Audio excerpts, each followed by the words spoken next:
The sun was a dying ember on the horizon, bleeding crimson across the vast, untamed plains of Willow Creek. It was a land of raw beauty and unrelenting hardship, where the wind carried whispers of forgotten dreams and the earth bore the scars of those who dared to tame it. In the fading light, the small frontier town stood like a stubborn sentinel, its wooden buildings weathered by time and the ceaseless march of seasons. This was no place for the faint of heart, and Abigail Abby Carter was anything but that. At 22, Abby was a force of nature, her spirit forged in the crucible of loss and resilience. She stood on the creaking porch of her family's ranch house, her dark hair pulled back in a practical braid, her hands roughened by years of toil. Her father had taught her how to mend a fence, break a horse, and shoot a rifle before the fever took him last winter. Her mother, a distant memory of soft songs and lavender-scented embraces, had left her nothing but a patch of wildflowers by the barn. Alone now, Abby bore the weight of the ranch and the judgment of the townsfolk with a quiet defiance that set her apart. Willow Creek was a place where whispers traveled faster than the wind. They called her stubborn, plain, a woman too headstrong to know her place, a spinster, they said, doomed to wither on the vine because no man could match her fire. But Abby didn't care for their pity or their rules. She had her land, her pride, and a will that could outlast the harshest drought. Still, as the sun dipped lower, painting the sky in hues of fire and shadow, she felt a strange stirring in her chest, a premonition. Perhaps that the solitude she'd carved out was about to shatter. That's when she saw him. A lone rider emerged from the haze of the horizon, a dark silhouette against the fiery sky. Abby's breath caught, her hand drifting toward the rifle leaning against the porch rail. Strangers were rare in these parts, and those who wandered into Willow Creek often carried trouble in their saddlebags, outlaws with no regard for law or life, drifters with secrets too heavy to name. She squinted as the figure drew closer, the rhythmic thud of hooves against the hard-packed earth growing louder. He rode a black stallion, its coat gleaming like polished obsidian, and there was a grace to his movements that spoke of a man at ease in the wild. He stopped a few yards from the porch, close enough for Abby to see the details that the distance had blurred. He was tall, broad-shouldered, his face shadowed beneath the brim of a dusty hat.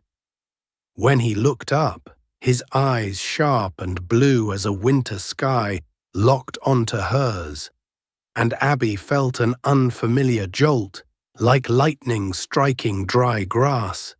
His jaw bore a faint scar, a jagged line that hinted at a story she couldn't yet read, and his sun-weathered skin told of years spent under an unforgiving sky. He was handsome, in a way that was both rough-hewn and refined, a man who could belong to the wild as easily as he could a parlor room. "Evening, ma'am," he said, his voice a low rumble, carrying the weight of dust and distance. "Name's Wyatt Coleman. I was hoping to find a place to rest my horse and maybe get a bite to eat. I can pay." Abby studied him, her grip on the rifle easing but not letting go entirely. There was a weariness in his tone, a politeness that didn't quite mask the edge beneath it. She'd heard tales of men like him, cowboys with no roots, wanderers who left broken hearts or bullet holes in their wake. But something about Wyatt made her pause.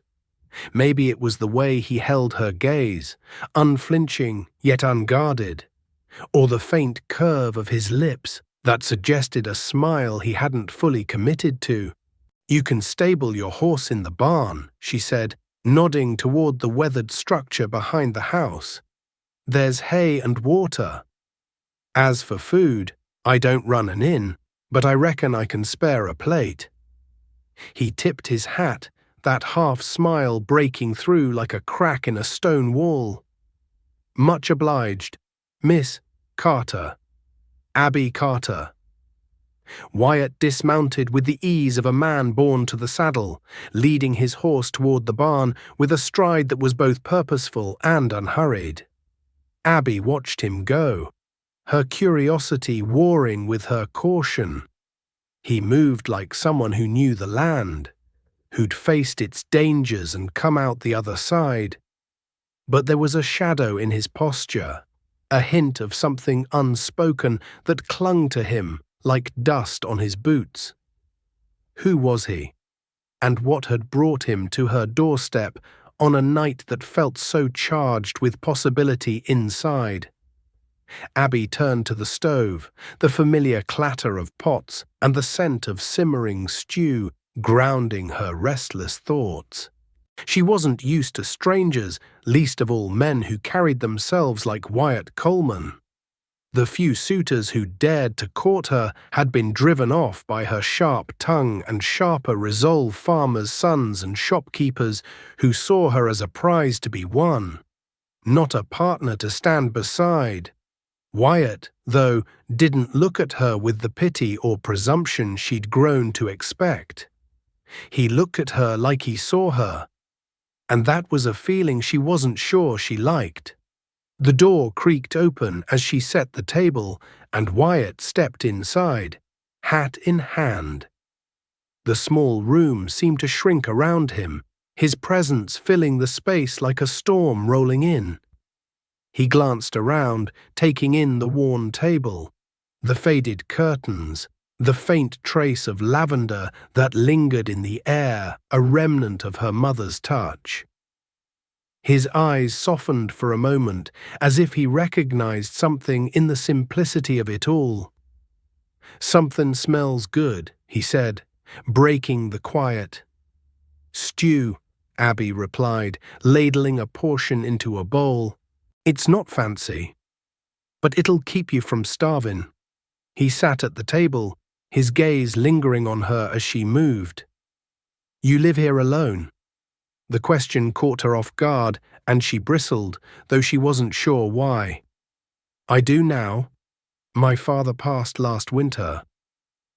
"I'm sorry," Wyatt said, his voice gentling. "It's a hard land to work alone."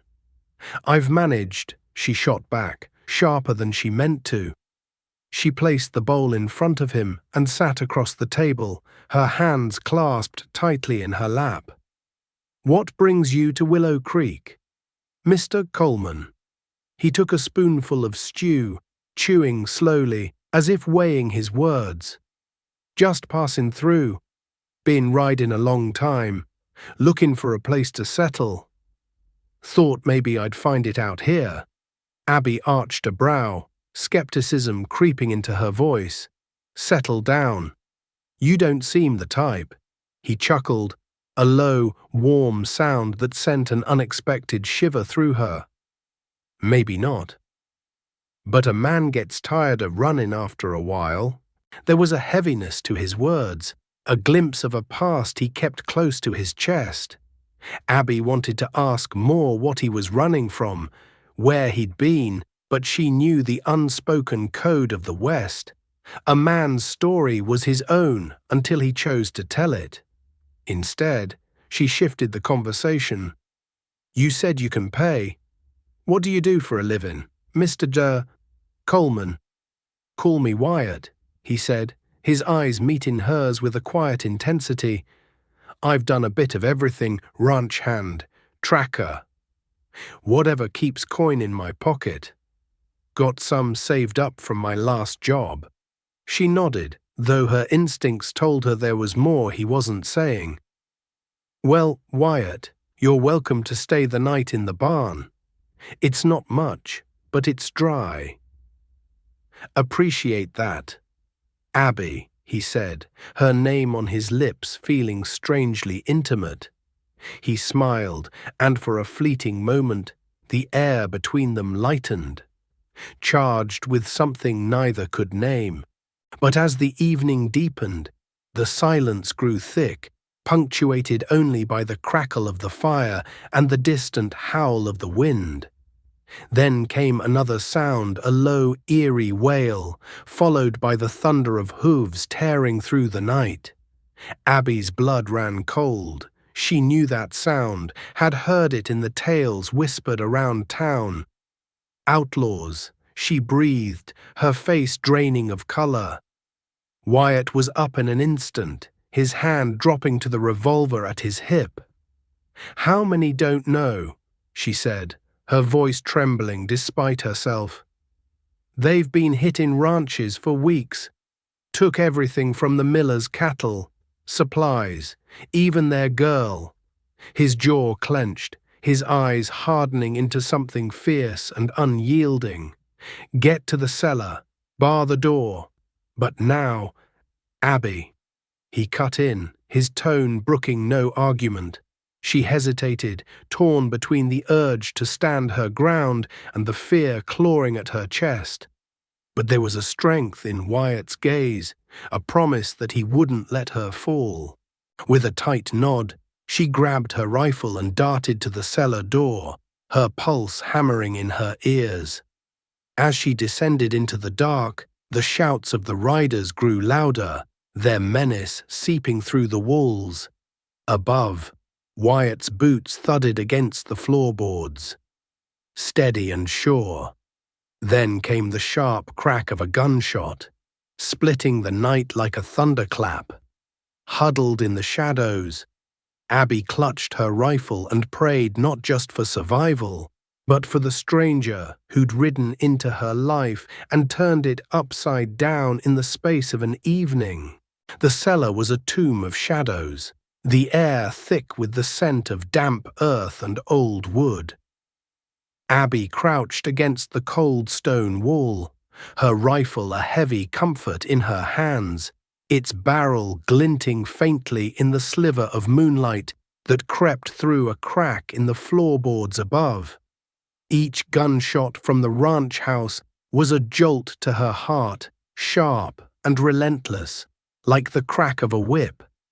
The outlaws' shouts tore through the night, crude, hungry, the voices of men who took what they wanted and left ashes in their wake. But it was Wyatt's steady presence, his boots thudding purposefully above, that anchored her.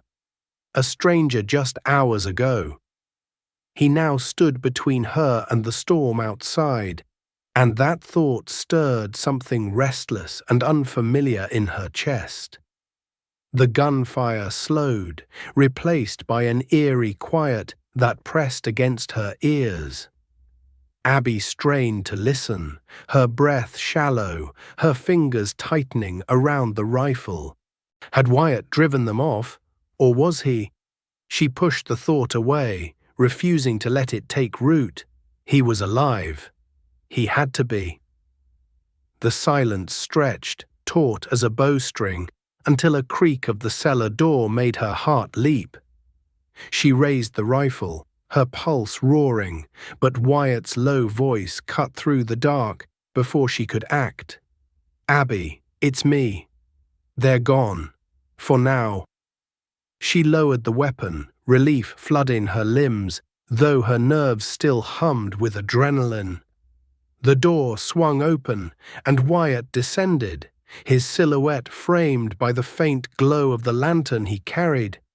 His hat was gone, his dark hair mussed, and a thin streak of blood traced a line down his temple.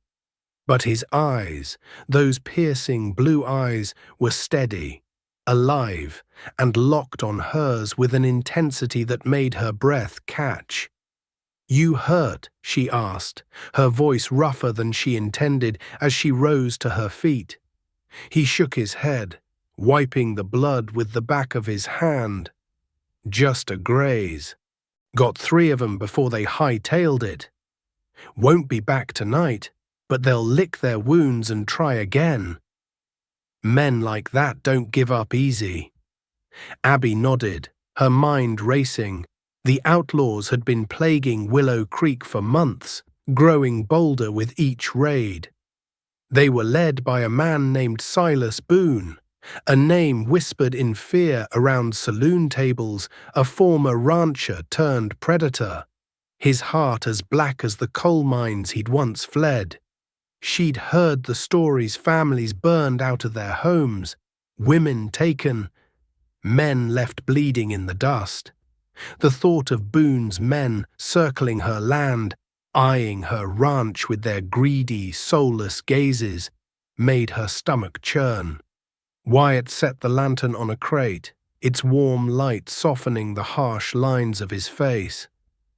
You can't stay here alone, Abby. Not with Boone's gang sniffing around. They'll come back. And next time, they won't be so careless. I've held this place on my own for a year, she said, lifting her chin, though the weight of his words pressed against her resolve. I'm not running. Didn't say you should, he replied, his tone calm but firm. But there's a difference between stubborn and foolish. You're one woman against a pack of wolves. His words stung, not because they were cruel, but because they were true. Abby turned away, her gaze falling to the rifle in her hands. She'd faced down blizzards, rustlers, and the town's scorn, but Boone's gang was a different beast.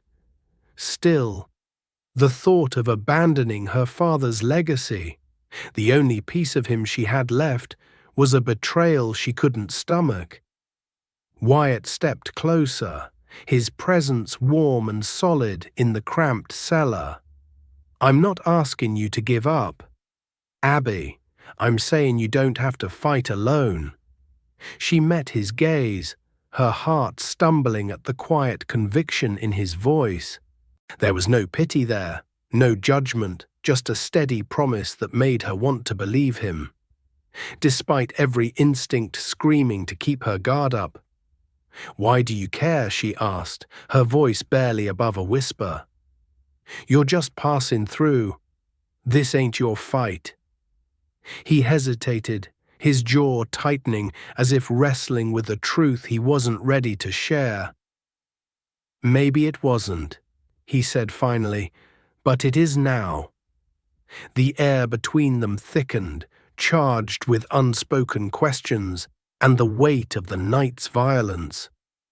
Abby wanted to press him, to unravel the mystery of this man who'd ridden into her life like a storm.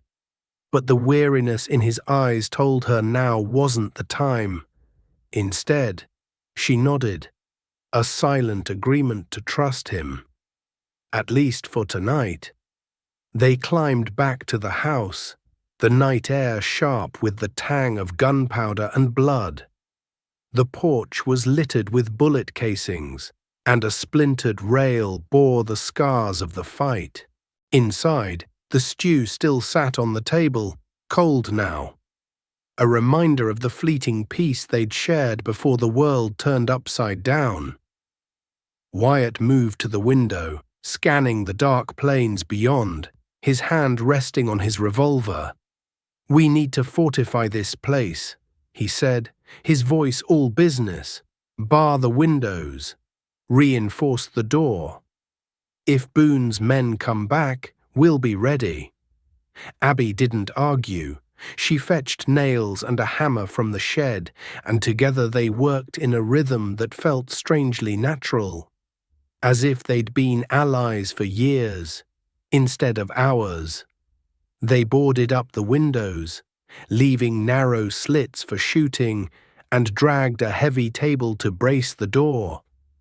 As they worked, Wyatt's presence was a steadying force, his quiet competence easing the knot of fear in her chest. He wasn't just a drifter, she realized. He'd fought with a precision that spoke of experience, a past that went far beyond ranch work or tracking. By the time they finished, the first light of dawn was creeping over the horizon, painting the sky in soft pinks and golds. Abby's muscles ached, her hands raw from the hammer, but the ranch felt safer, a fortress built on grit and desperation. She sank onto a chair, exhaustion pulling at her, and Wyatt leaned against the wall, his gaze distant. "You ever think about leaving this place?" he asked, breaking the quiet, starting over somewhere new. She shook her head, a faint smile tugging at her lips. "This land's all I got. My father poured his life into it, and I swore I'd do the same. What about you? You running from something, or just chasing the horizon?" He didn't answer right away, his eyes tracing the lines of the room as if searching for something he'd lost. "Bit of both, I reckon," he said at last. "But I'm tired of running." There it was again, that glimpse of a man carrying more than he let on. Abby wanted to ask about the scar on his jaw, the weight in his voice, but a sudden clatter outside snapped them both to attention. Wyatt was at the window in an instant, his revolver drawn, while Abby grabbed her rifle, her heart pounding anew. "It's just a horse," he said after a moment, his shoulders easing. "Must have gotten loose in the chaos." She exhaled, her nerves fraying, but the moment of relief was fleeting. As Wyatt stepped onto the porch to secure the animal, Abby noticed something glinting in the dirt near the door, a silver pocket watch, its chain tangled in the dust. She knelt to pick it up, her fingers brushing the engraved initials S.B. Silas Boone. Her blood ran cold. This wasn't just a random raid. Boone had been here, on her land, close enough to leave a mark. She clutched the watch, her mind racing with the implications. Was it a taunt, a warning, or something worse?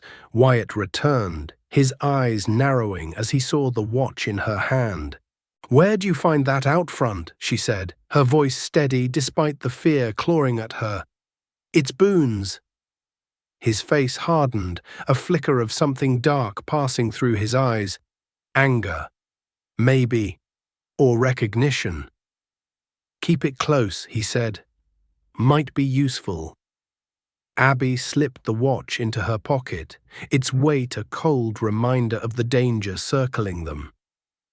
She looked at Wyatt, his silhouette sharp against the dawn, and felt a spark of something she hadn't known she could feel, not just gratitude, but a connection, fragile and untested, that made her want to stand beside him, no matter what came next. As the sun rose over Willow Creek, casting long shadows across the battered ranch, Abby knew one thing for certain: the fight was far from over, and the man standing with her was no ordinary stranger. Whatever secrets Wyatt Coleman carried, they were tangled up with her fate now, and the path ahead promised a storm fiercer than any she'd faced alone. The dawn light crept over Willow Creek like a thief, soft and fleeting, but it did little to ease the chill that had settled in Abby's bones. She stood on the porch, Silas Boone's silver watch heavy in her pocket, its engraved initials a silent taunt. The ranch, battered but standing, felt like a fragile island in a sea of danger, and the man beside her, Wyatt Coleman, was both her anchor and a mystery she couldn't unravel. His presence was a steady hum, his revolver still in hand as he scanned the horizon, but the shadow in his eyes hinted at a storm brewing beneath his calm. Abby's fingers brushed the watch, her mind racing with questions about Boone, about Wyatt, about the fight that loomed like a gathering thunderhead. The morning was too quiet, the kind of stillness that felt like the world holding its breath. Abby's gaze flicked to the barn, where the horses stirred restlessly, their soft snorts the only sound in the crisp air. She opened her mouth to speak, to ask Wyatt what he knew about Boone, when a sharp crack split the silence, a rifle shot, close and vicious, followed by the thunder of hooves tearing across the plains. Her heart lurched, her body moving before her mind caught up, diving for cover behind the porch rail as Wyatt yanked her down beside him. "They're back," he growled, his voice low and taut, his blue eyes scanning the ridge beyond the ranch. "Boone's men, stay low." Abby clutched her rifle, her pulse hammering as she peered through the slats.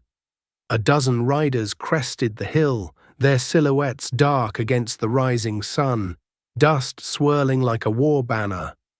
They were no ragtag band, this was Boone's inner circle, men who rode with purpose, their faces masked by bandanas, rifles gleaming in the dawn. The sight sent a shiver through her, not just of fear, but of fury. This was her land, her father's legacy. And these wolves thought they could tear it from her. Wyatt's hand grazed her arm, a brief grounding touch. "Aim for the horses if you can," he said, his voice steady despite the chaos bearing down. "Slow 'em down. I'll take the lead riders." She nodded, her jaw tight, and positioned her rifle through a gap in the rail. The first shot she fired was true, clipping a horse's flank and sending it rearing, its rider tumbling into the dirt. Wyatt's revolver barked beside her, each shot precise, dropping two men before they could close the distance. But the outlaws were relentless, their bullets splintering the porch, tearing through the air with a whine that made Abby's ears ring. She fired again, her hand steady despite the fear clawing at her chest, and another horse faltered, slowing the charge. For a moment, it seemed they might hold the line. But then a new sound cut through the gunfire, a guttural war cry, wild and fierce, echoing from the trees to the east. Abby's head snapped toward it, her breath catching as a lone rider burst from the shadows, a figure unlike any she'd seen.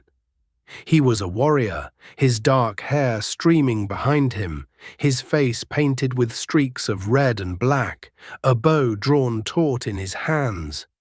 Arrows flew with lethal precision, each one finding a mark in Boone's men, sowing chaos among the riders. The outlaws faltered, their formation breaking as they turned to face this new threat. Who in blazes Abby started, but Wyatt's sharp intake of breath cut her off. "Kweku," he said, the name laced with a mix of relief and tension. "He's with me." Abby's mind reeled, but there was no time to question it. The warrior Kweku rode like a tempest, his horse weaving through the fray as he loosed another arrow, felling a man who'd been aiming at the porch. Wyatt seized the moment, vaulting over the rail and sprinting toward the barn, where a stack of hay bales offered better cover. "Abby, move!" he shouted, and she followed, her boots pounding the earth, bullets kicking up dirt around her. They dove behind the bales, gasping, as Kweku's intervention turned the tide. The outlaws, caught between Wyatt's gunfire and Kweku's arrows, began to scatter, their shouts of rage fading as they retreated toward the ridge. Abby fired one last shot, her breath ragged, and watched as the last rider vanished into the dust. The silence that followed was heavy, broken only by the distant thud of hooves and the soft creak of the barn door. Kweku rode up, his horse snorting, his dark eyes sharp and unreadable. He was younger than Abby expected, perhaps in his late 20s, his lean frame clad in a mix of tribal leather and settler's cloth. A tomahawk hung at his belt, its blade catching the morning light, and his presence carried a quiet strength, like a river running deep. He nodded to Wyatt, a silent acknowledgement, before his gaze flicked to Abby. "She's the one you're fighting for?" Kweku asked, his voice low, with a cadence that spoke of lands far from Willow Creek. Wyatt's jaw tightened, but he didn't look away. "She's fighting for herself. I'm just helping." Abby's cheeks warmed, a mix of gratitude and irritation flaring in her chest. She stepped forward, her rifle still in hand. "Abby Carter," she said, meeting Kweku's gaze. "This is my land, and I'm much obliged for your help, but I'd like to know who I'm thanking." Kweku's lips twitched, a faint smile breaking through his stoic mask. "Kweku, of the Lenape. Your man here saved my life once. I owe him." "He's not my Abby," began, but Wyatt's low chuckle cut her off, easing the tension. "Save it, Abby," he said, his eyes glinting with a warmth that made her heart stumble. "Kweku's a friend. Been tracking Boone's gang with me for weeks." The revelation hit her like a gust of wind. "Weeks," she echoed, turning to Wyatt, her voice sharp with disbelief. "You said you were just passing through. What's your business with Boone?" Wyatt's face darkened, the easy warmth vanishing. He exchanged a glance with Kweku, a silent conversation passing between them, before he spoke. "Boone's got a debt to settle with me," he said, his voice low and dangerous, one that goes back years. "I didn't plan on dragging you into it, but seems fate had other ideas." Before Abby could press further, Kweku dismounted, his movements fluid, and pointed to the ridge. "They'll regroup by nightfall," he said. "Boone's not the kind to let a loss slide. We need to move, take the fight to them before they come back stronger." Abby's mind spun, the weight of Wyatt's words and Kweku's warning crashing together. A debt with Boone. What kind of man was Wyatt to carry a grudge so deep it drew blood across the plains? And yet, as she looked at him, his scarred jaw, his steady gaze, the way he'd fought for her without hesitation, she felt a pull, a trust she couldn't explain. He was no drifter, no ordinary cowboy. He was a man with a past that haunted him, and now that past was knocking at her door. "We can't fight him alone," she said, her voice firm despite the chaos in her heart. "There's a town militia, but they're scared of Boone. Won't lift a finger unless they think they can win." "Then we make 'em think it," Wyatt said, a spark of defiance in his eyes. "You know this land, Abby. You know the people. If we can rally 'em, we've got a chance." Kweku nodded, his expression grim but resolute. "There's a canyon north of here," he said, "narrow pass, good for an ambush. We lure Boone's men there. We can cut 'em down before they reach the ranch." The plan was bold, reckless even, but Abby felt a surge of resolve. This was her home, her fight, and she'd be damned if she let Boone take it. She looked at Wyatt, then Kweku, and nodded. "Let's do it." As they moved to prepare, gathering ammunition, checking horses, plotting the ambush, Abby's fingers brushed the watch in her pocket, but when she pulled it out, something new caught her eye, a faint inscription on the back, barely visible in the dawn light. "To Sepabi." From E.C. Her breath hitched. E.C. Could it be Wyatt's initials? Was this watch a clue to the debt he spoke of, a thread tying him to Boone in ways he hadn't revealed? She glanced at Wyatt, his back to her as he saddled his horse, and felt a chill that had nothing to do with the morning air. The man who'd saved her life was hiding something that could change everything. And as the sun climbed higher, casting long shadows across the ranch, Abby knew the coming night would bring more than just a fight. It would bring truths that might break her heart or forge it anew. The sun hung high over Willow Creek, its relentless glare baking the earth and casting stark shadows across the ranch. Abby stood by the barn, the silver watch still clutched in her hand, its cryptic inscription, "To Spee," from E.C., burning in her mind like a brand. Wyatt's voice, sharp and focused as he discussed the ambush plan with Kweku, pulled her back to the moment. But the questions swirling in her head refused to quiet. Who was Wyatt? Really? And what tied him to Silas Boone in a way that left such a tangible mark? The weight of that mystery, coupled with the looming threat of Boone's gang, made the air feel thick, as if the world itself was bracing for a reckoning. Kweku's plan was simple but daring: lure Boone's men into the narrow canyon north of the ranch, where the high walls would trap them, giving Abby, Wyatt, and any allies they could muster the upper hand. But convincing the town militia to join the fight was another matter entirely. Willow Creek's folks were hardy, but fear of Boone had rooted deep, turning brave men into shadows of themselves.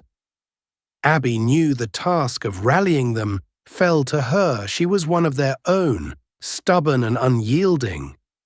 And if anyone could stir their courage, it was her. Yet the thought of facing the townsfolk who'd whispered about her for years made her stomach twist. Wyatt glanced her way, his blue eyes catching hers with an intensity that sent a jolt through her. "You ready to ride into town?" he asked, slinging a saddlebag over his shoulder. "We'll need every rifle we can get." She nodded, slipping the watch back into her pocket, its weight a constant reminder of the secrets between them. "Ready as I'll ever be," she said, her voice steadier than she felt. "But don't expect a warm welcome. Folks round here don't take kindly to outsiders, or to me, for that matter." Kweku, checking his bow nearby, let out a low chuckle. "Outsiders. Huh. Guess I'll be the talk of the saloon. Then." Abby couldn't help but smile, the tension easing for a moment. "You might just scare 'em into fighting," she said. "One look at that war paint, and they'll think Boone's the least of their problems." Wyatt grinned, a rare flash of warmth that made her heart stutter. "Let's hope so. Come on, let's move." The ride to town was swift, the three of them cutting across the plains on horseback, the wind carrying the scent of sage and dust. Abby rode beside Wyatt, her mare keeping pace with his black stallion, while Kweku scouted ahead, his horse moving with a grace that seemed to defy the rugged terrain.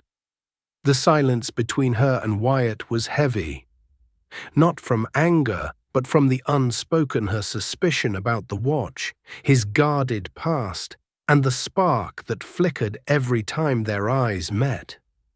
She wanted to confront him, to demand answers, but the urgency of their mission kept her words locked away. Willow Creek's main street was a dusty stretch of saloons, shops, and weathered faces, all turning to stare as Abby, Wyatt, and Kweku rode in.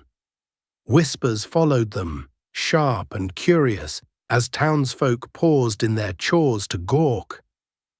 Abby felt the familiar sting of their judgment, her plain dress, her calloused hands, the way she carried herself like she didn't need their approval. But today, she wasn't here to prove them wrong. She was here to save them. They tethered their horses outside the saloon, where the militia often gathered, and stepped inside. The air was thick with tobacco smoke and the low hum of conversation, which died the moment they entered. Every eye turned to them. Abby, the rancher's daughter who'd defied convention, Wyatt, the stranger with a gunman's stance, and Kweku, whose presence alone was enough to make men shift uneasily in their seats. Abby squared her shoulders and stepped forward, her voice carrying over the creak of floorboards. "I know you've heard about Boone's gang. They hit my ranch last night, and they'll come for yours next. We've got a plan to stop 'em, but we need your help. Who's with me?" The room stayed silent, save for the clink of a glass somewhere in the back. Faces hardened, eyes dropped to the floor. Abby's heart sank, but she pressed on. "You've got families, homes, lives you've built. Boone'll burn it all if we don't fight back. We can take 'em in the canyon, trap 'em where they can't run. But we need numbers."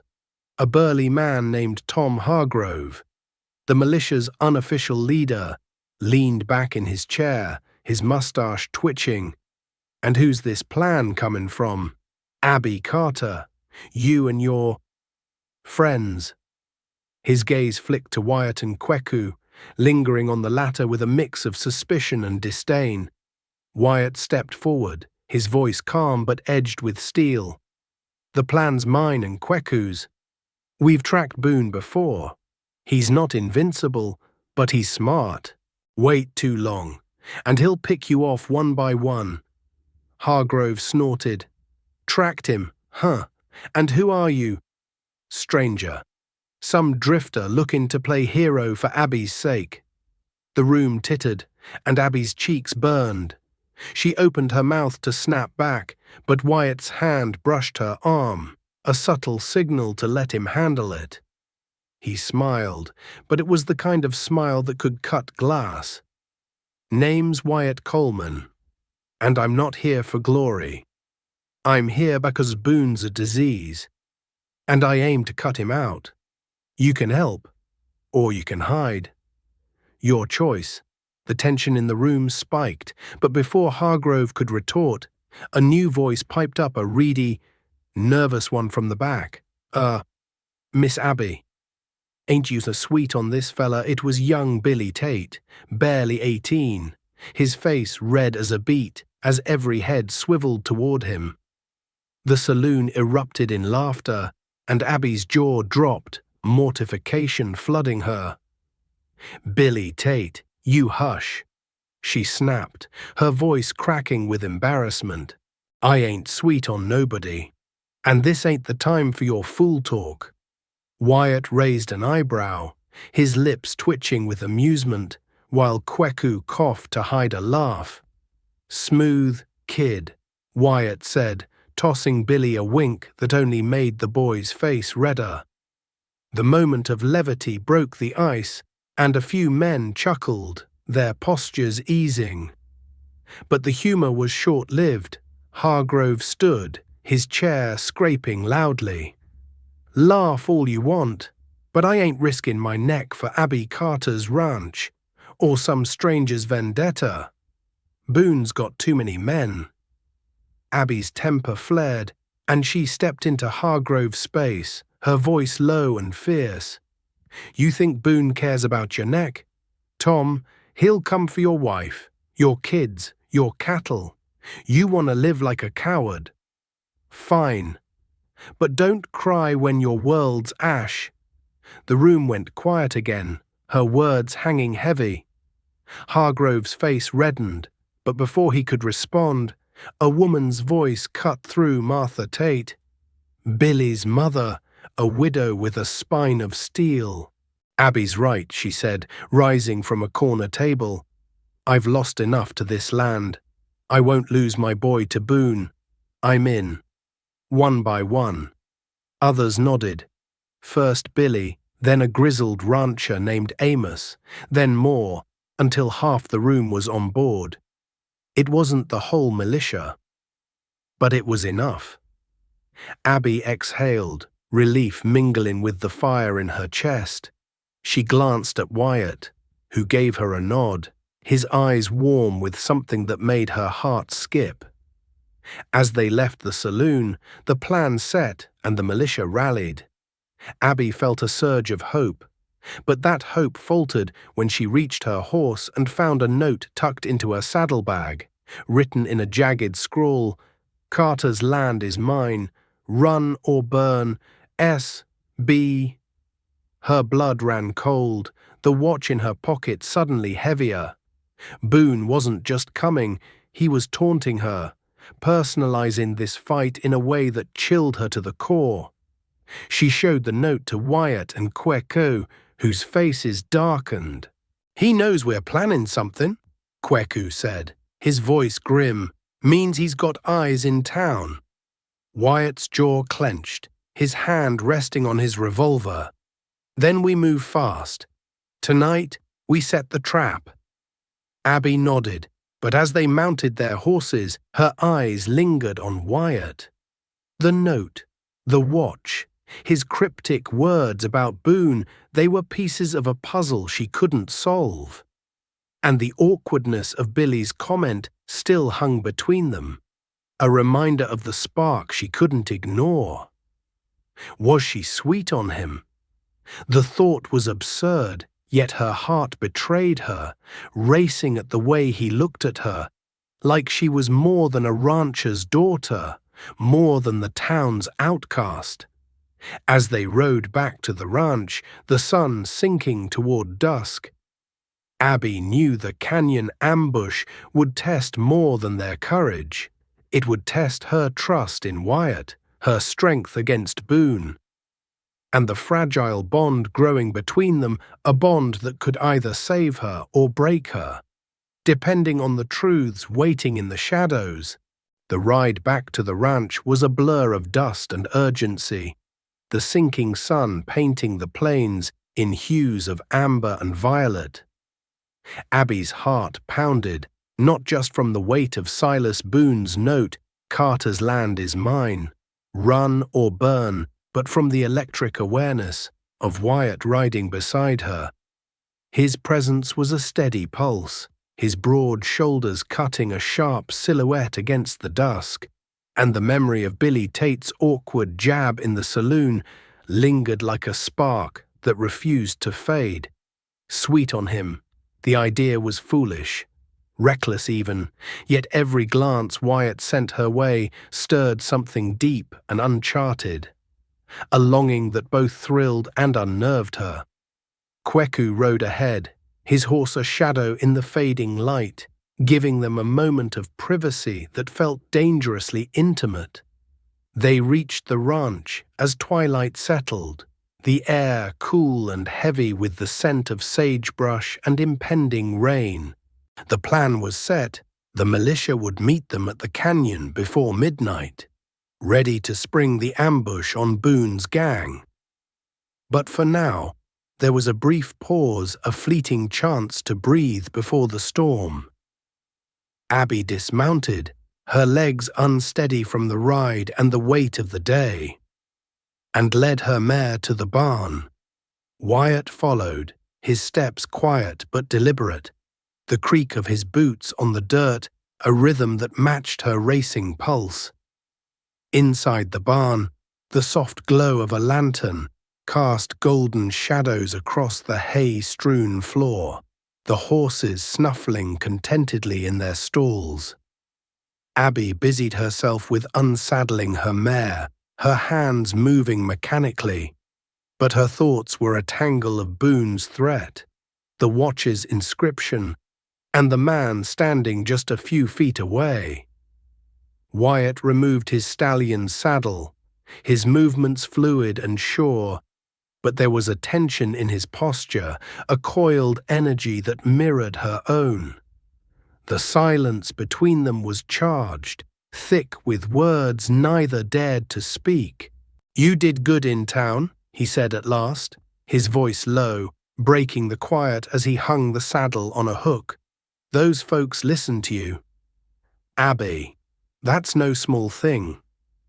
She glanced at him, her braid slipping over her shoulder as she brushed down her mare. They listened, 'cause they're scared, she said, her tone sharper than she meant. Not 'cause they respect me. Half of 'em still think I'm a fool for holding this ranch alone. Wyatt stepped closer, his eyes catching the lantern's light, their blue depths holding a warmth that made her breath hitch. "They're wrong," he said simply. "You're stronger than any of 'em. Always have been." The words hit her like a gust of wind, stirring something raw and unguarded. She turned to face him fully, her hands stilling on the brush, and found him closer than she expected, close enough to feel the heat radiating from him, to catch the faint scent of leather and sweat that clung to his skin. Her heart thudded, a wild rhythm that drowned out the world beyond the barn. "You don't know me." "Wyatt," she said, her voice softer now, almost a challenge. "Not really." He tilted his head, a slow, almost dangerous smile curving his lips. "I know enough. I see you, Abby Carter. The way you fight for this place, the way you don't bend, no matter what they throw at you. That's more than most."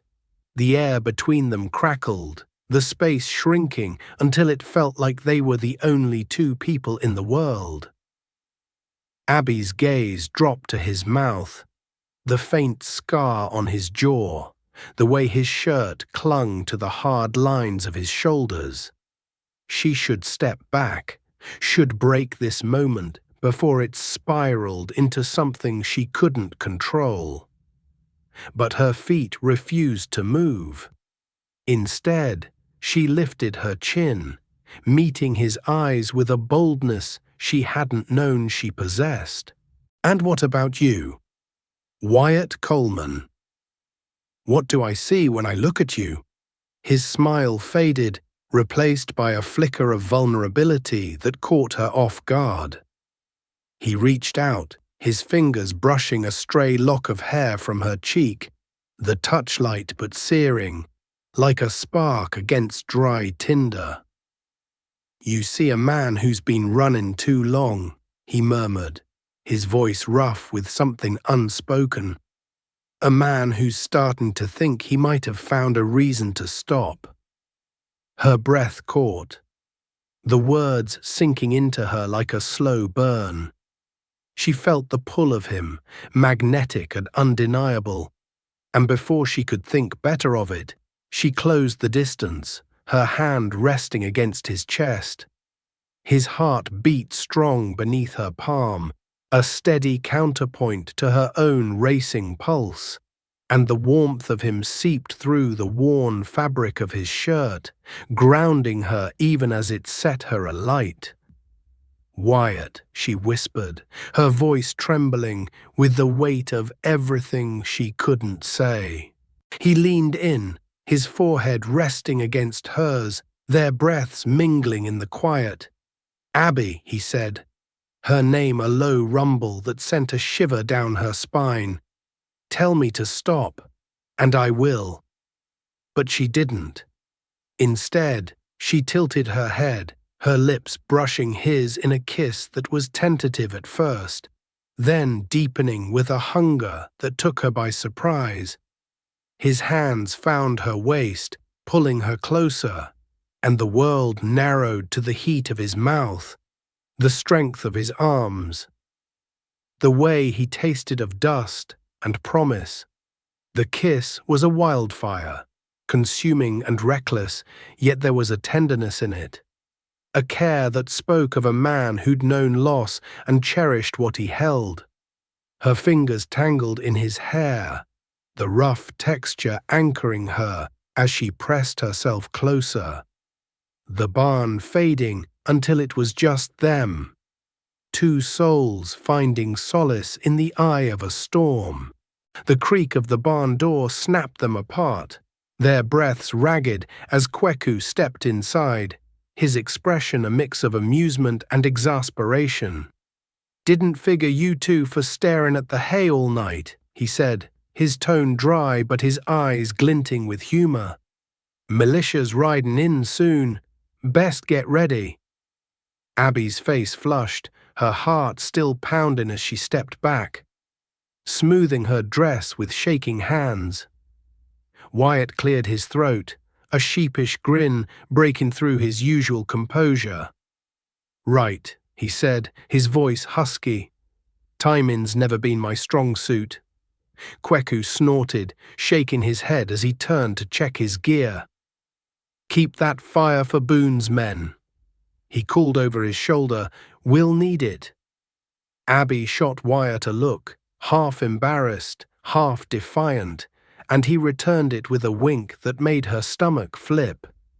The moment lingered, a secret shared in the lantern's glow, but the weight of the night ahead pulled them back to reality. They stepped outside, the cool air a sharp contrast to the heat still simmering in her veins, and found the first of the militia riders approaching, their lanterns bobbing like fireflies in the dark. As they prepared checking rifles, saddling horses, mapping the canyon route, Abby's mind kept drifting to Wyatt, to the kiss that had shifted something fundamental inside her. But the watch in her pocket, with its damning inscription, was a cold reminder of the secrets he still kept. Was E.C. his mark, tying him to Boone in a way that could unravel everything? The thought tightened her chest, mingling desire with doubt, and she resolved to confront him after the ambush if they survived it. The militia gathered, a ragtag group of farmers and shopkeepers, bolstered by Martha Tate's fierce resolve and young Billy's nervous energy. Wyatt and Kweku took charge, their voices steady as they outlined the plan. Draw Boone's gang into the canyon, use the high ground to pin them down, and end the threat once and for all. Abby stood among them, her rifle at the ready, her heart torn between the man who'd awakened her and the danger that threatened to consume them all. As they rode out under a starlit sky, the canyon looming like a dark promise, Abby felt Wyatt's gaze on her, a silent vow that he was with her. No matter what, but the watch, the note, and the truth he hadn't shared hung between them, a shadow that would either bind them closer or tear them apart when the dust settled. The night was a cloak of stars and shadows as Abby rode toward the canyon, the militia's lanterns flickering like lost souls in the dark.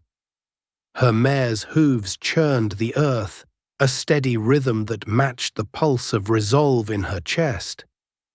But her thoughts were a storm. Wyatt's kiss in the barn, the heat of his hands, the unspoken promise in his eyes clashing with the cold weight of the watch in her pocket. To S.B. from E.C. The inscription haunted her, a riddle tied to the man she was beginning to trust, perhaps too much. Beside her, Wyatt rode with a quiet intensity, his revolver glinting at his hip, while Kweku scouted ahead, his silhouette blending with the night. The canyon loomed closer, its jagged walls a silent vow of the bloodshed to come, and Abby felt the weight of the fight settling over her like a second skin. The militia farmers, shopkeepers, and widows like Martha Tate rode in a tight formation, their faces grim but determined.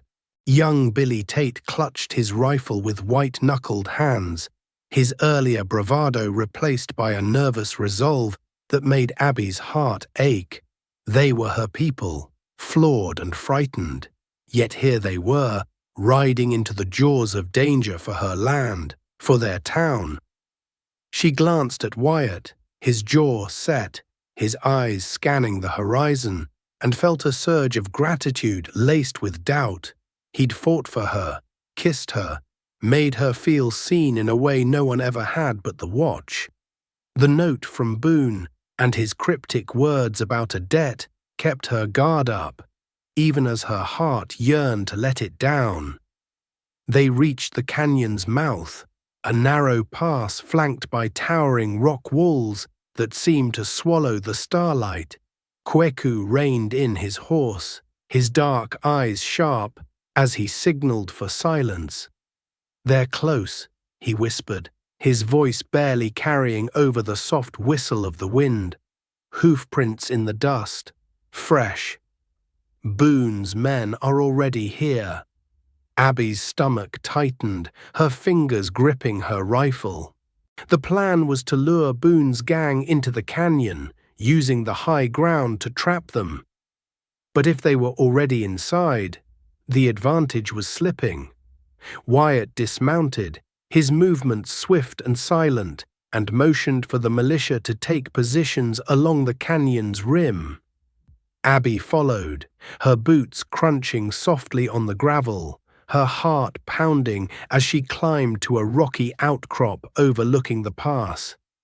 Below, the canyon was a maze of shadows, the air thick with the promise of violence.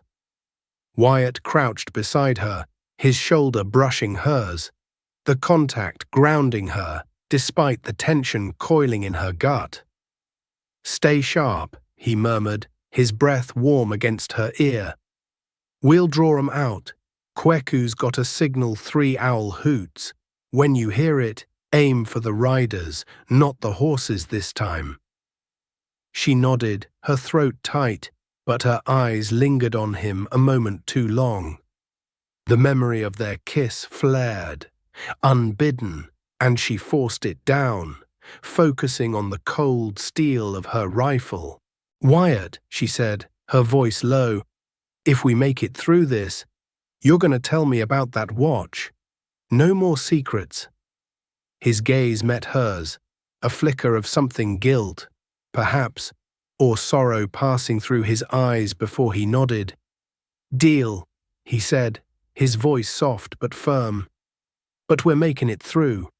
Abby, I promise you that." Before she could respond, Kweku's signal cut through the night 3 sharp hoots, eerie and precise. The canyon erupted into chaos. Boone's men surged from the shadows, a dozen riders charging through the pass, their shouts raw and savage, rifles blazing. Abby fired, her shot catching a man in the shoulder, sending him tumbling from his horse. Wyatt's revolver barked beside her, each bullet finding its mark with deadly precision, while Kweku's arrows rained from the opposite rim, sowing panic among the outlaws. The militia joined the fray, their gunfire echoing off the canyon walls, turning the narrow pass into a crucible of smoke and blood. For a moment, it seemed they might prevail. Boone's men faltered, their numbers dwindling under the onslaught. But then a new sound rose, a low guttural laugh that sent a chill down Abby's spine. From the heart of the canyon, a lone rider emerged, his silhouette massive against the flickering torchlight.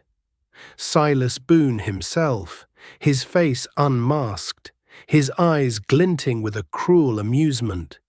He was older than she'd imagined, his hair streaked with grey, but his presence was a force, a predator who thrived on fear. And he wasn't alone. Behind him, bound and gagged, was a figure that made Abby's heart stop. Martha Tate, her face bruised, her eyes wide with terror. Carter Boone's voice boomed, cutting through the gunfire. "You think you can take what's mine? Show yourself, or this woman dies." Abby's blood ran cold, her rifle trembling in her hands. Martha, who'd stood with her in the saloon, who'd rallied the militia with her courage, was now a pawn in Boone's game. The militia hesitated, their shots slowing, and Abby felt the weight of their eyes on her. She started to rise, her instinct to save Martha overriding her fear, but Wyatt grabbed her arm, his grip fierce. "Don't," he hissed, his voice raw. "He'll kill you both. I can't let her die," Abby whispered, her voice breaking. "She's here because of me." Wyatt's face twisted, a storm of emotions flickering across it, but before he could argue, Boone's voice rang out again. "Coleman, I know you're up there. Bring me the watch, and maybe I let the woman live. You owe me, brother." The word hit Abby like a thunderclap. Brother. Her head snapped to Wyatt, her heart plummeting as the truth crashed over her. The watch, the inscription, his vendetta, it all made sense now. Wyatt wasn't just tied to Boone by a debt. He was tied by blood. Her breath caught, betrayal and shock warring in her chest as she stared at him, his face pale, his eyes filled with a pain she couldn't fathom. "Abby," he started, his voice hoarse, but she pulled away, her rifle still aimed at the canyon below, her mind reeling. "It's not what you think." "Not now," she snapped, her voice trembling with fury and hurt. "We save Martha. Then you explain." Boone's laugh echoed again, mocking and cruel. "Time's tickin'. Coleman, the watch or her blood." Kweku's voice came from the shadows, low and urgent. "We've got a shot at Boone from the East Rim. I can take it, but it'll draw his men. You'll need to cover me." Abby nodded, her resolve hardening despite the ache in her heart. "Do it," she said, her eyes never leaving Wyatt. "We end this." As Kweku slipped into the dark, Wyatt leaned closer, his voice desperate. "Abby, I swear I'll tell you everything. But trust me now. Please." She didn't answer, her heart too raw, but she held her position, her rifle steady as Kweku's arrow flew, striking Boone's shoulder. The outlaw roared, his men surging forward, and the canyon became a maelstrom of gunfire and chaos. Abby fired, her shots fueled by anger and fear, while Wyatt fought beside her, his every move a plea for redemption. Martha's life hung in the balance. And so did the truth, a truth that had shattered Abby's trust and left her teetering on the edge of a choice to fight with the man who'd awakened her heart, or to turn away from the brother of the monster below. As the battle raged, the canyon walls closing in like a trap, Abby knew the twist of Wyatt's secret was only the beginning. The night was far from over, and the truths still buried would either forge them stronger or tear them apart in the dust and blood of Willow Creek. The canyon was a crucible of chaos, its walls reverberating with gunfire and the guttural shouts of Boone's men. Smoke curled through the air, thick and acrid, as Abby crouched behind a jagged boulder, her rifle hot in her hands. The revelation of Wyatt's connection to Silas Boone, brother, still burned in her chest, a wound as raw as the bullet grazes stinging her arm. She fired another shot, her aim steady despite the turmoil roiling inside her, and watched an outlaw crumple in the dust below. Wyatt fought beside her, his revolver a blur, but the space between them was a chasm now, filled with betrayal and unspoken truths. Kweku's arrow had wounded Boone, but the outlaw leader was still alive, his men rallying around him as they dragged a terrified Martha Tate deeper into the canyon's shadows. Abby's heart pounded, not just from the battle, but from the weight of Wyatt's secret. Brother. The word echoed with every shot, every glance she stole at him. How could the man who'd kissed her, who'd fought for her, share blood with the monster who'd terrorized Willow Creek? The watch in her pocket, with its damning inscription to C, B, from E, C felt like a stone, tying her to a truth she wasn't ready to face.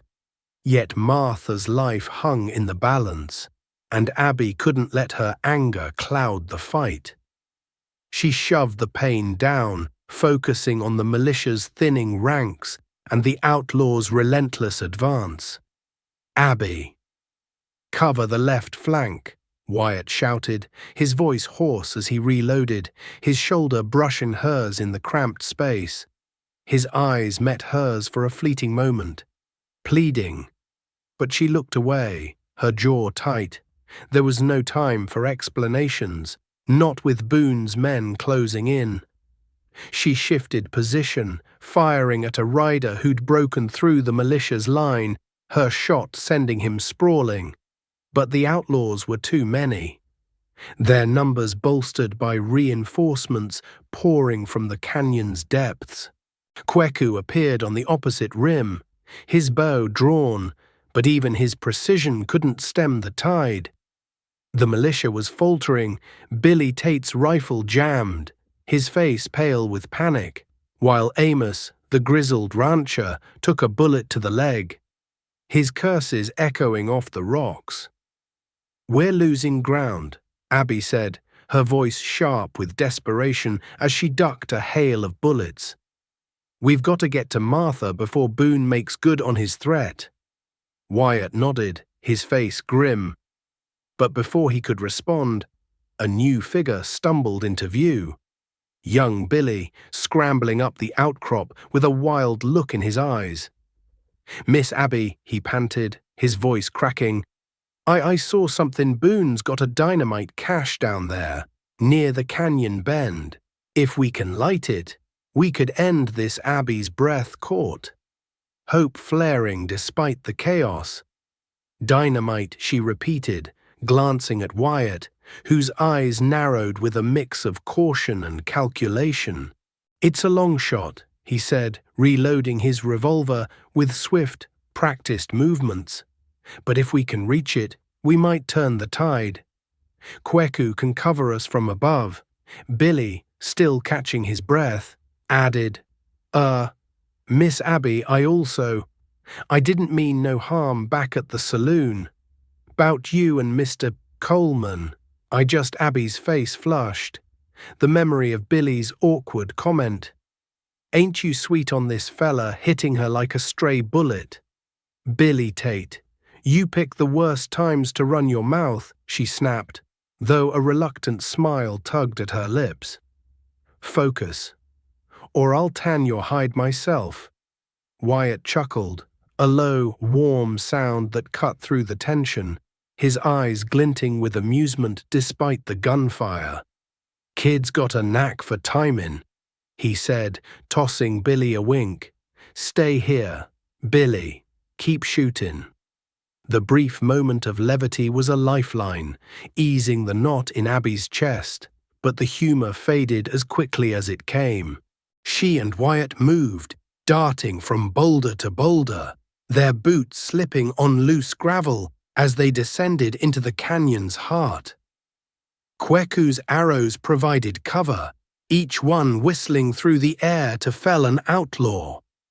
But Boone's men were closing in, their shouts growing louder, more frenzied.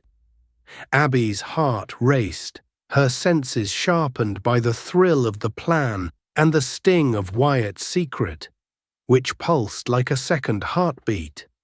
They reached the canyon bend, where a crude pile of dynamite crates was stacked against the rock wall, half hidden by brush.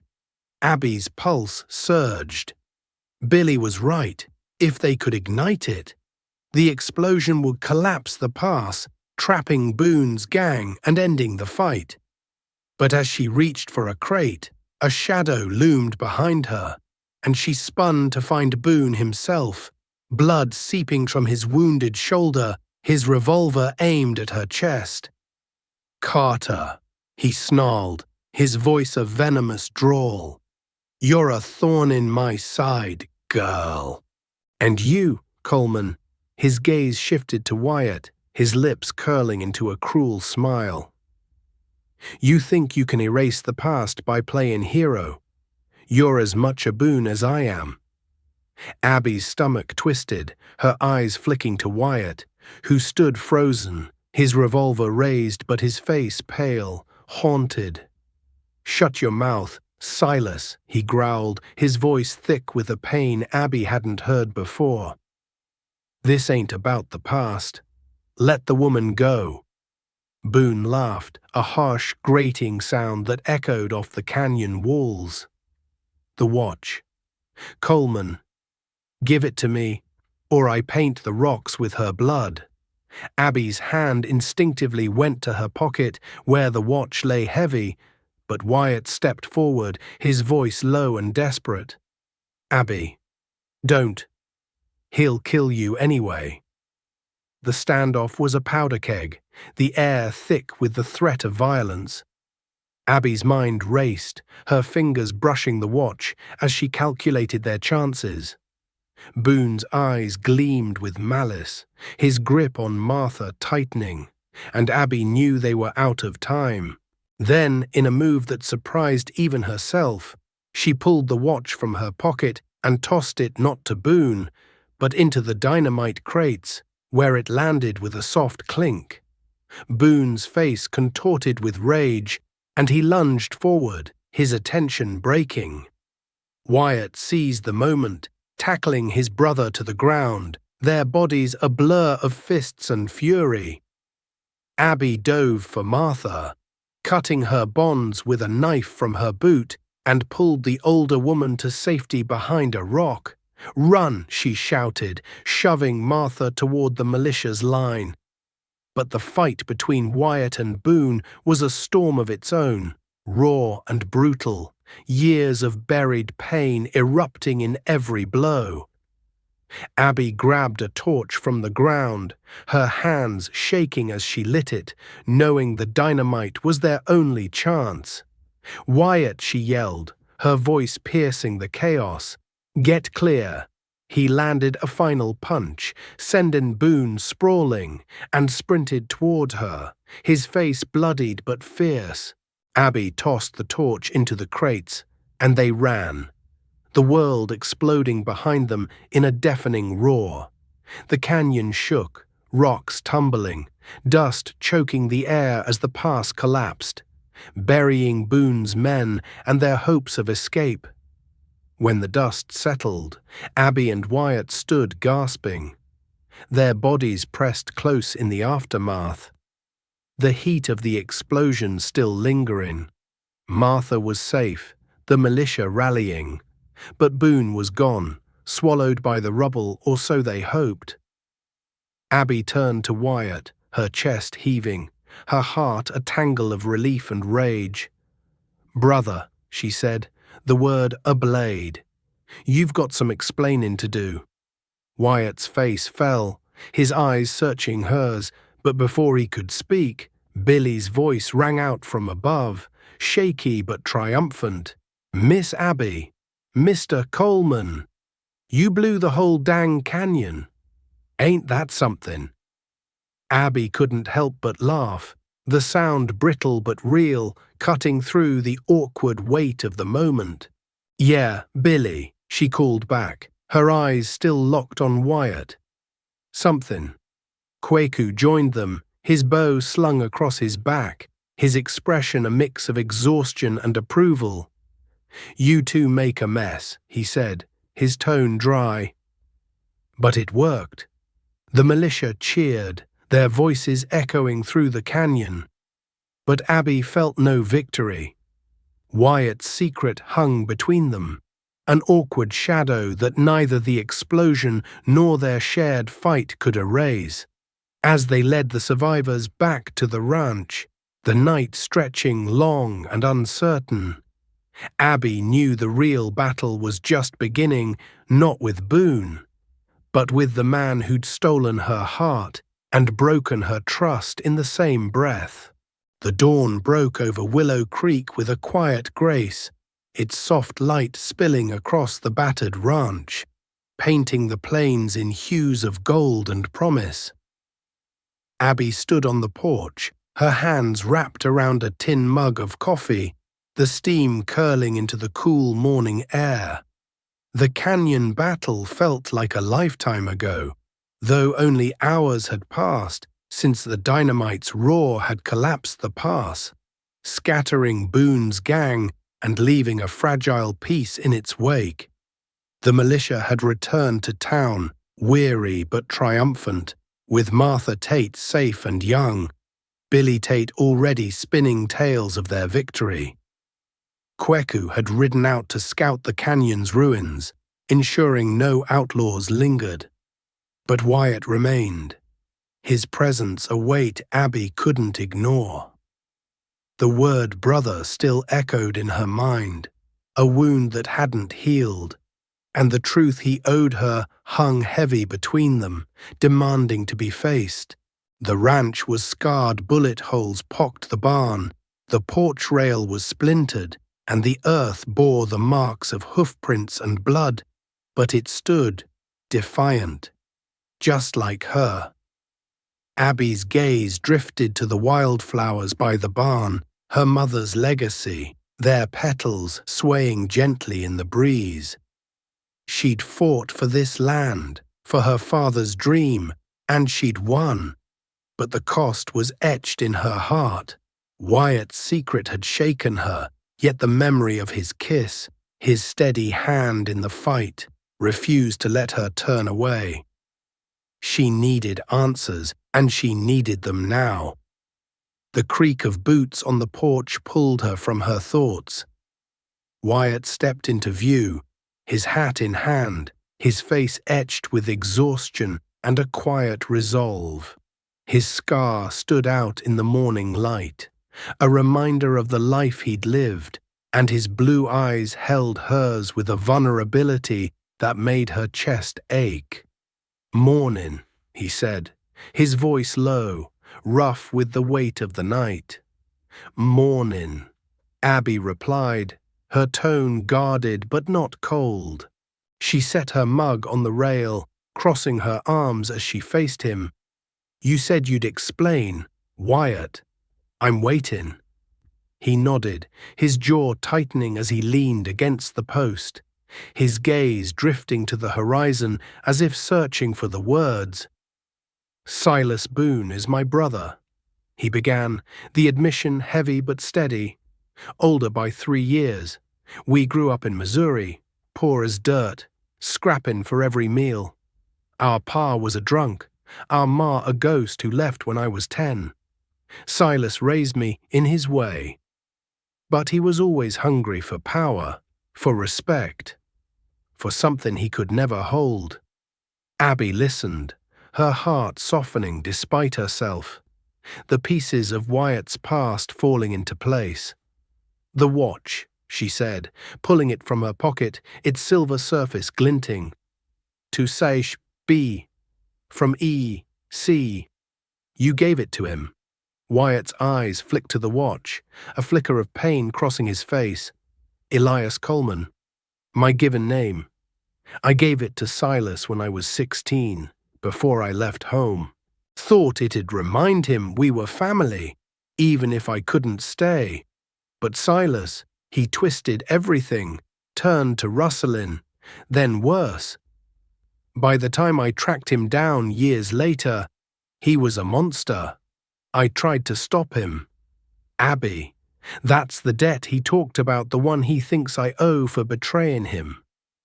She studied him, the watch heavy in her hand, its inscription no longer a mystery, but a bridge to the man before her.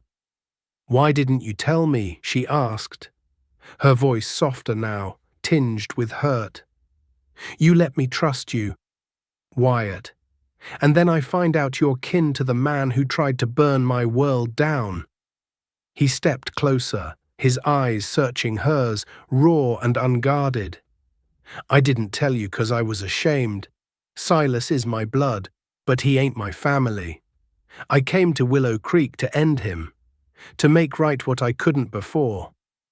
I didn't expect to find you, Abby. Didn't expect to." He paused, his voice catching, to care for you the way I do." Her breath hitched, the words sinking into her like sunlight after a long night. She wanted to stay angry, to hold on to the betrayal, but the truth in his eyes, the way he'd fought for her people, made it impossible. "You should have trusted me," she said, her voice trembling. "I deserved to know." "You did," he agreed, his voice low. "And I'm sorry. If you want me gone, I'll ride out today. But if you'll have me, Abby, I'm here. For you, for this place, for whatever comes next." The air between them was charged, not with the heat of the barn's stolen kiss, but with something deeper, a choice, a future. Abby looked at the watch, then at the wildflowers, and finally at Wyatt, his face open, waiting. She stepped forward, closing the distance, and placed the watch in his hand, her fingers lingering against his. "Don't run again," she said, her voice steady. "Stay. Fight for this with me." His hand closed around hers, warm and strong, and a slow, genuine smile broke across his face, softening the scars of his past. "I ain't going anywhere," he said. And when he pulled her close, his arms wrapping around her, it felt like coming home. The moment was broken by the sound of hooves, and they turned to see Kweku riding up, his horse snorting as he dismounted. "Canyon's clear," he said, his dark eyes glinting with a knowing look as he took in their closeness. "Boone's gone buried under the rocks, from what I saw. You two done making eyes, or should I come back later?" Abby laughed, the sound light and free, and Wyatt's chuckle joined hers, warm and easy. "Get over here, Kweku," she said, stepping back but keeping Wyatt's hand in hers. "You're part of this now, like it or not." Kweku grinned, a rare flash of warmth.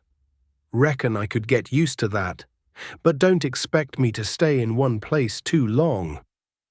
This land's too tame for me." The three of them stood together, the ranch stretching out before them, a testament to what they'd fought for.